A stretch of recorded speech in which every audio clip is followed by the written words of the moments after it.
चलिए आज के ज्ञान सत्र का हम आरंभ करते हैं गायत्री महामंत्र के माध्यम से। ओम भूर्भुवः स्वः तत्सवितुर्वरेण्यं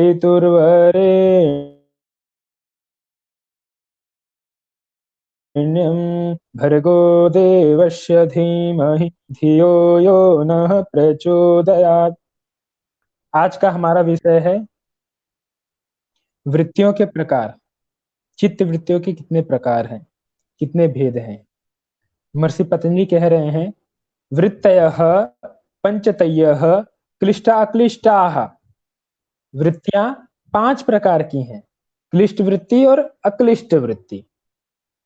जो वृत्तियां मनुष्य को अज्ञान, अधर्म, अनिश्वरता की ओर ले जाती हैं वे क्लिष्ट कहलाती हैं, और जो वृत्तियां ज्ञान, धर्म और ईश्वर की ओर ले जाती हैं वे अक्लिष्ट कहलाती हैं। अब हम जानेंगे क्लिष्ट वृत्ति क्या है, अक्लिष्ट वृत्ति क्या है, क्लिष्ट किसे कहते हैं, अक्लिष्ट किसे कहते हैं। क्लिष्ट ऐसी वृत्ति जो दुख प्रदान करती है, ऐसे विचार जो हमें दुख देते हैं वे क्लिष्ट वृत्ति है, और सुख देने वाले विचार अक्लिष्ट वृत्ति है। अब महर्षि पतंजलि वृत्तियों के प्रकार की चर्चा कर रहे हैं। 5 प्रकार की वृत्तियां होती हैं, प्रमाण, विपर्य, विकल्प, निद्रा, स्मृतयः। प्रमाण, विपर्य, विकल्प, निद्रा और स्मृति, ये 5 प्रकार की वृत्तियां हैं। ये 5 वृत्तियों के नाम है, और ये हर एक वृत्ति 2-2 प्रकार की होती है। प्रत्येक वृत्ति सुख और दुख दोनों उत्पन्न करती है। ये पांचों प्रकार की वृत्तियों भी को भी 2-2 प्रकार से विभाजित किया गया है, जैसे क्लिष्ट और अक्लिष्ट। क्लिष्ट का अर्थ होता है क्लेश पैदा करने वाली, दुख देने वाली, और अक्लिष्ट क्लेश को नष्ट करने वाली वृत्ति। क्लिष्ट वृत्तियां जो होती हैं आत्मा के जन्म मरण रूपी बंधन का कारण होती है। इसी के कारण, नकारात्मक विचार के कारण, अशुभ वृत्तियों के कारण, दुख देने वाली वृत्तियों के कारण मनुष्य जन्म जन्मांतर के चक्र लगाते रहता है। और अक्लिष्ट वृत्तियां आत्मा के मोक्ष का कारण बनती है। जो शुभ वृत्तियां हैं वो आत्मा को मोक्ष की ओर बढ़ाती हैं।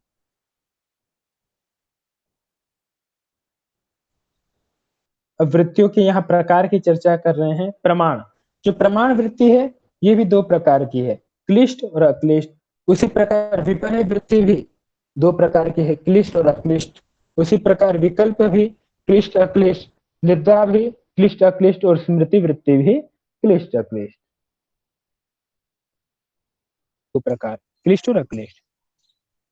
अब प्रमाण वृत्ति किसे कहते हैं, तो सबसे पहले हम जानेंगे प्रमाण किसे कहते हैं।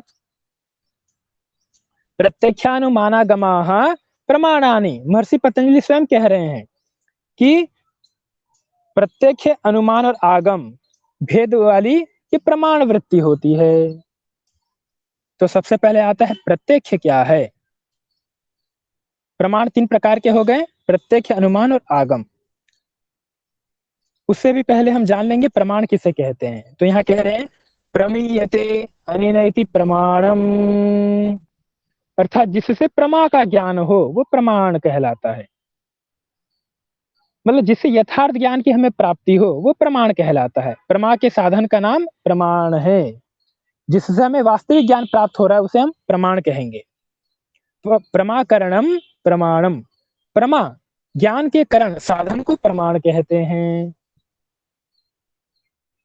अब योग मत में 3 प्रकार के प्रमाण होते हैं, प्रत्यक्ष प्रमाण, अनुमान प्रमाण और शब्द प्रमाण। प्रत्यक्ष प्रमाण की हम चर्चा करते हैं। यहाँ आप लोग को स्पष्टीकरण हो गया होगा कि प्रमाण किसे कहते हैं। जिसके द्वारा आपको रियल नॉलेज प्राप्त हो रहा है, वास्तविक ज्ञान प्राप्त हो रहा है, यथार्थ ज्ञान प्राप्त हो रहा है, उसे हम प्रमाण कहेंगे।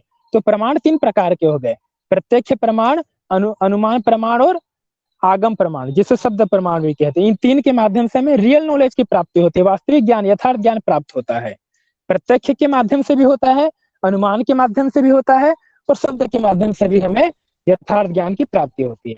तो सबसे पहले हम ये समझेंगे कि प्रत्यक्ष प्रमाण किसे कहेंगे। तो कह रहे हैं इंद्रियार्थ सन्नित कर्षोत्पन्नम ज्ञानम अव्यपदेश्यम अव्यभिचारी व्यवसायत्मकम प्रत्यक्षम प्रत्यक्ष क्या है, प्रत्यक्ष प्रमाण क्या है, तो इसके विषय में कह रहे हैं इंद्रिय और अर्थ, इंद्रिय और उनके विषय से जब सन्निकर्ष संबंध से जो ज्ञान उत्पन्न होता है और वह ज्ञान क्या हो, भ्रम संशय रहित हो और निश्चयात्मक हो, उसे हम प्रत्यक्ष कहेंगे। जैसे उदाहरण के लिए आप ले लीजिए, आपकी चक्षु इंद्रिय है और चक्षु इंद्रिय से आप अर्थ विषय मतलब पुष्प को देख रहे हैं, ठीक है। तो इंद्रियों का विषय से संपर्क हो रहा है, सन्निकर्ष से संपर्क हो रहा है, तो आपको कैसा ज्ञान प्राप्त हो रहा है, आंख से आप देख रहे हैं पुष्प, अच्छा गुलाब का पुष्प बड़ा सुंदर पुष्प है, ये ज्ञान हो रहा है। तो ऐसा जो ज्ञान हो रहा है वो संशय रहित है, क्योंकि आप प्रत्यक्ष देख रहे हैं, इसलिए वो भ्रम भी रहित है, संशय भी रहित है और निश्चयात्मक है, क्योंकि आप आंखों से देख रहे हैं, इसलिए वो निश्चयात्मक ज्ञान है। जो आपकी आंख है वो अपने विषय को देख रही है। देखिए यही बात सूत्रकार भी कह रहे हैं, जो न्याय दर्शन के सूत्रकार गौतम ऋषि है वो भी कह रहे हैं कि इंद्रियों का जब उनके विषय से सन्निकर्ष होता है, संपर्क होता है, तो यथार्थ ज्ञान की प्राप्ति होती है। चक्षु इंद्रिया, जो चक्षु इंद्रिय है वो अपने विषय का संपर्क कर रही है आंखों के माध्यम से, तो उसे यथार्थ ज्ञान हो रहा है कि पुष्प अतीव सुंदर है, लाल रंग का है, इस प्रकार का ज्ञान हो रहा है। तो ऐसा ज्ञान, वह ज्ञान क्या है, भ्रम रहित भी है, संशय रहित भी है और निश्चयात्मक भी है। तो उस ज्ञान को हम क्या कहेंगे, प्रत्यक्ष कहेंगे, क्योंकि इंद्रियों से हमें डायरेक्ट नॉलेज हो रहा है उसका, ये प्रत्यक्ष प्रमाण है। अब उदाहरण भी एक ले लेते हैं इसका। किसी ने अग्नि में हाथ डाला तो वह जल गया। कोई व्यक्ति परीक्षण करना चाहा कि अग्नि जलाती है कि नहीं जलाती, तो उसने अग्नि में ही अपना हाथ डाल दिया तो उसका हाथ जल गया। इससे निसंदेह यह ज्ञान हो गया कि अग्नि एक जलाने वाला पदार्थ है, प्रत्यक्ष हो गया ना, अग्नि ने उसके हाथ को जला दिया, तो उससे उसको भी प्रत्यक्ष हो गया कि अग्नि जलाने वाला पदार्थ है। तो इसी का नाम प्रत्यक्ष प्रमाण है। अब जो प्रत्यक्ष प्रमाण है ये दो प्रकार का होता है, क्लिष्ट और अक्लिष्ट। तो ये प्रत्यक्ष जो प्रमाण है ये हमें सुख कैसे दे रहा है और दुख कैसे दे रहा है, इसके विषय में चर्चा करेंगे। तो सर्वप्रथम हम चर्चा करेंगे कि प्रत्यक्ष प्रमाणिक वृत्ति क्यों हुआ, उसके माध्यम से हमें दुख क्यों मिलता है और सुख क्यों मिलता है। महर्षि पतंजलि ने इसको एक वृत्ति के रूप में क्यों रखा, भाई ज्ञान तो प्राप्त हो रहा है प्रमाण के माध्यम से, लेकिन वृत्ति क्यों है ये, तो इसके विषय में देखेंगे। देखिए क्लिष्ट वृत्ति, सबसे पहले हम चर्चा करेंगे कि जो प्रत्यक्ष प्रमाण है वो क्लिष्ट वृत्ति कैसे है।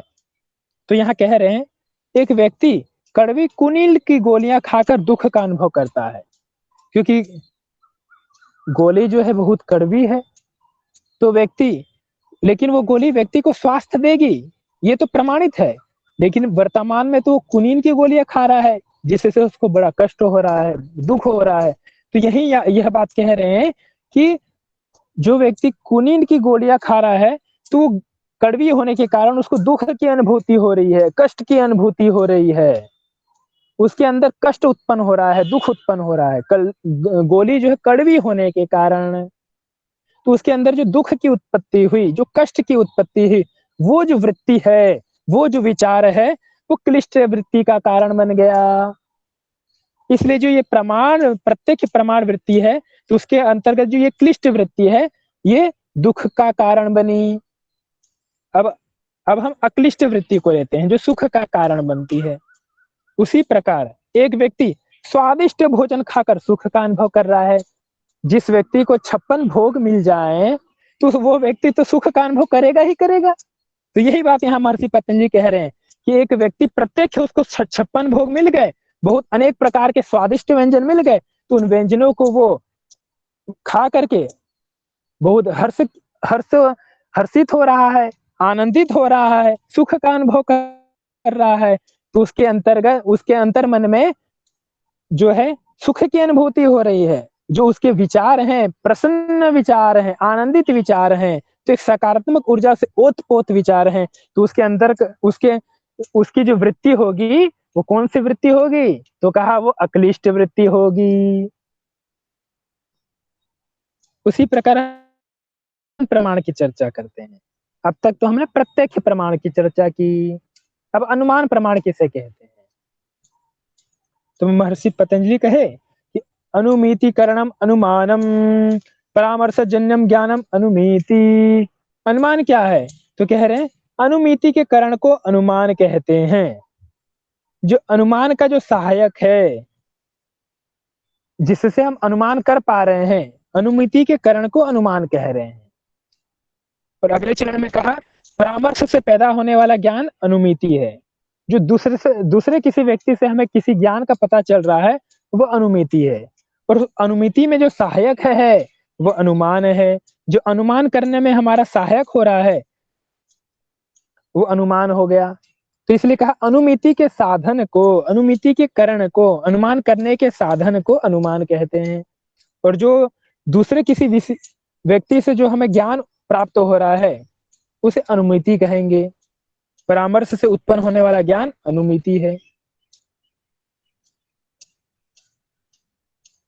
जहां आपस में संबंध दो पदार्थों में से एक को देखकर दूसरे परोक्ष पदार्थ का ज्ञान हो जाए वह अनुमान प्रमाण होता है। जैसे उदाहरण के लिए, जैसे आप धुएं को देखते हैं, तो धुएं को देख करके आपको अग्नि का ज्ञान हो जाता है कि ये धुआं आ रहा है कहीं से, तो जरूर पहले तो वहां अग्नि होगी तभी तो धुआं आ रहा है।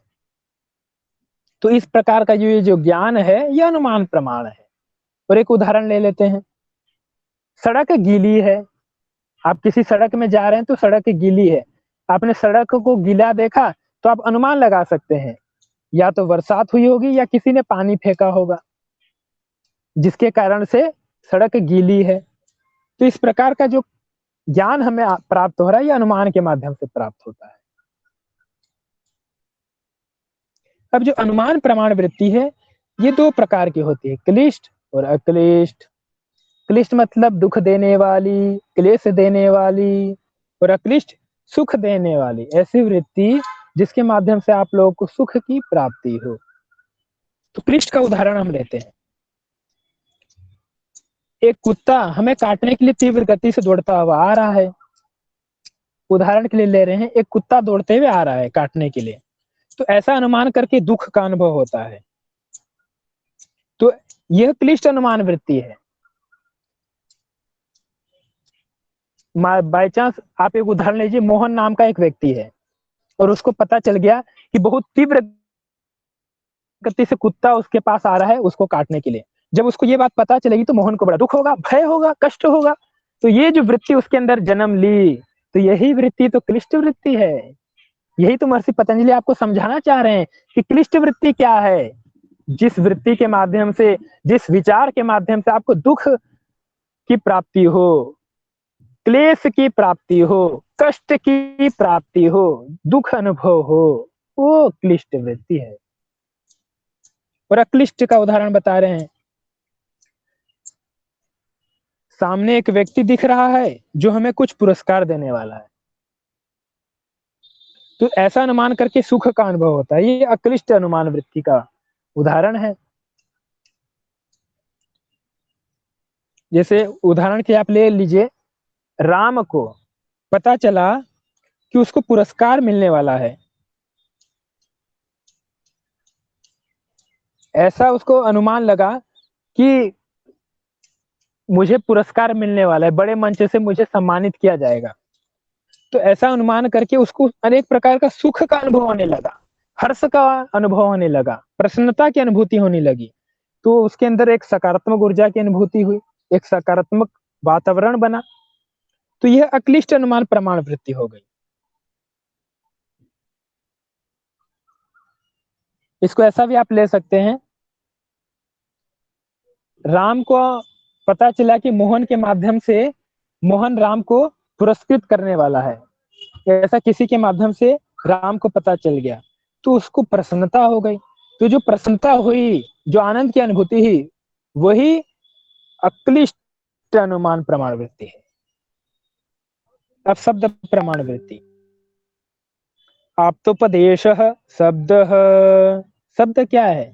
तो कह रहे हैं विश्वसनीय व्यक्ति के उपदेश को, कथन को शब्द प्रमाण कहते हैं, जिसे आगम भी कहते हैं। जो वेद अथवा किसी सत्यवादी के वचन से ज्ञान उत्पन्न होता है वो आगम प्रमाण है। आगम मतलब यहाँ पर तीन व्यक्ति विश्वसनीय माने गए हैं जिसे आगम के अंतर्गत रखा जाएगा। पहला है वेद, शास्त्र प्रमाण।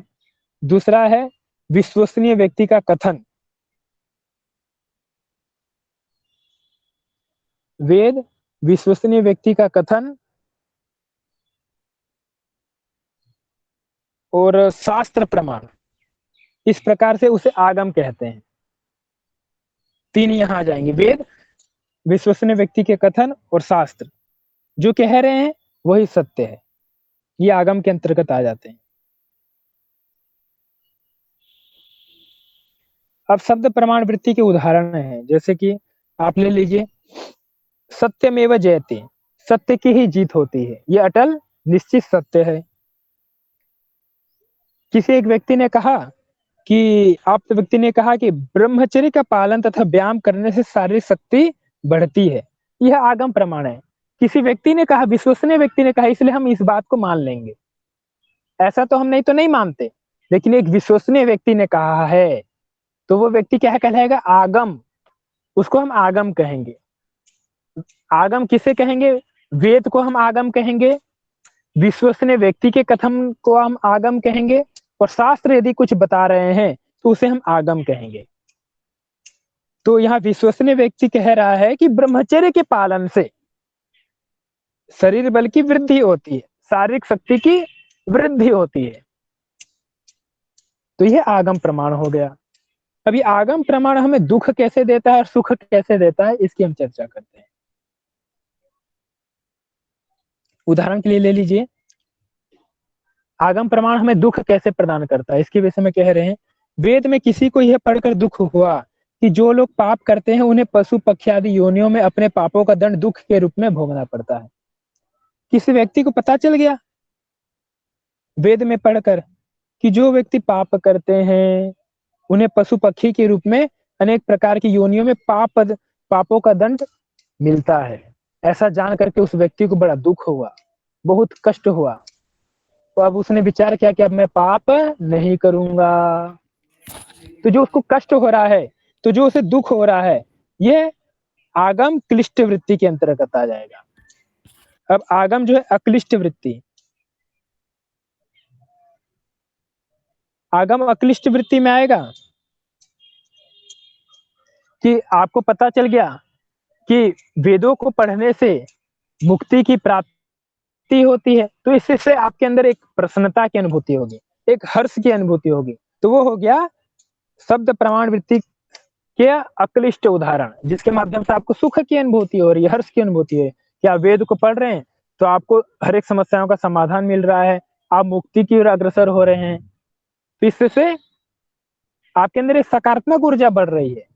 तो वो हो गई शब्द प्रमाण वृत्ति का अक्लिष्ट उदाहरण। तो इस प्रकार के दो प्रकार की वृत्तियां होती हैं, एक होती है शुभ वृत्ति और दूसरी होती है अशुभ वृत्ति। एक होती है क्लिष्ट वृत्ति और दूसरी होती है अक्लिष्ट वृत्ति। एक होते हैं नकारात्मक विचार और एक होते हैं सकारात्मक विचार। तो आपको ये डिसाइड करना है कि आपको अपने मन में कैसे विचार रखने हैं। आपको ये डिसीजन लेना है कि आपको अपने चित्त में किस प्रकार की वृत्तियों को आने देना है, ये आपको डिसाइड करना है, और कोई दूसरा व्यक्ति डिसाइड नहीं करेगा। चाहे परिस्थितियां कैसी भी हो संसार में, लेकिन उसका डिसीजन आप ही लेंगे कि आप अपने मन में किस प्रकार की वृत्तियों को आने दे रहे हैं।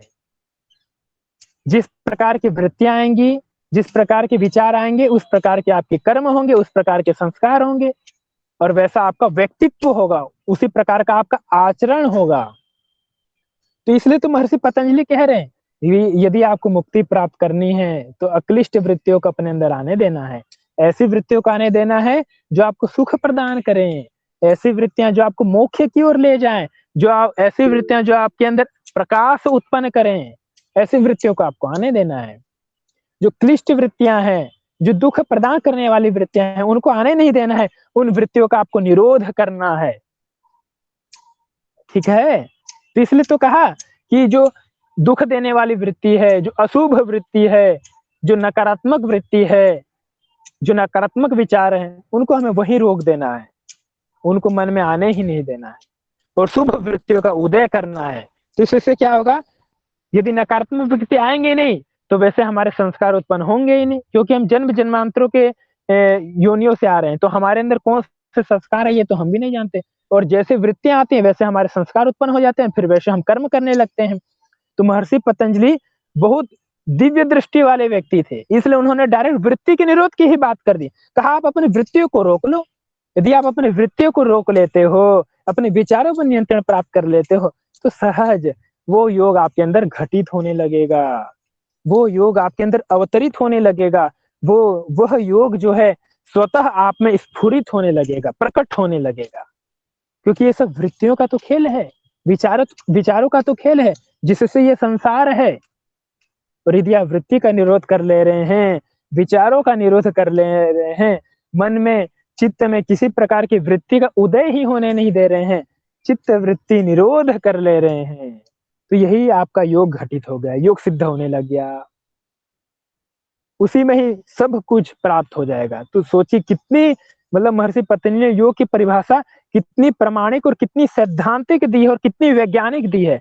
इसी से ही आप इसका अनुमान लगा सकते हैं। तो चलिए आप सभी का इस ज्ञान सत्र के लिए बहुत बहुत धन्यवाद।